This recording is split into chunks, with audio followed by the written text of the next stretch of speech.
Along the Potomac River is the final resting place of America's first president, George Washington, and his wife, Martha. 365 days a year. Before the estate opens to guests, history interpreters prepare the Washington's tomb for guests to pay homage to the father of our country and the First Lady. The tomb's original iron gates, more than 170 years old, are open for guests to view the sarcophagi of George and Martha. George died in his bedchamber on December 14, 1799.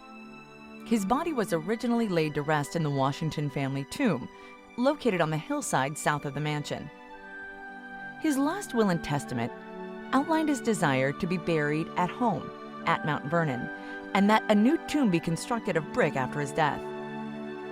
The new tomb would not be completed until the spring of 1831, when his remains were moved to their present location more than 30 years after his death.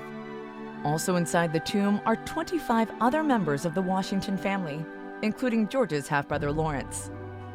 After the opening of the gate, 2 symbolic flags are put on display: the flag of the United States of America and Washington's headquarters flag, which contains 13 stars for the 13 original states.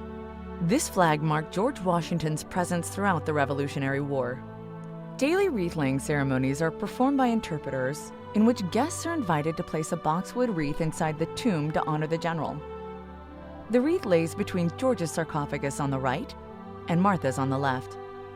The boxwood that makes up the Mount Vernon wreaths are collected from historic sites and private homes. Mount Vernon's historic English boxwood were wiped out years ago due to a devastating disease. The ever-present boxwood wreath available for the honorary ceremony are handcrafted when needed by our horticulture department. The boxwood cuttings gathered on and off-site are expertly crafted into the final product. At the conclusion of the wreath-laying ceremony, George Washington's prayer for his country is read aloud. This prayer was adapted from the General's circular letter to the states, written on June 8, 1783.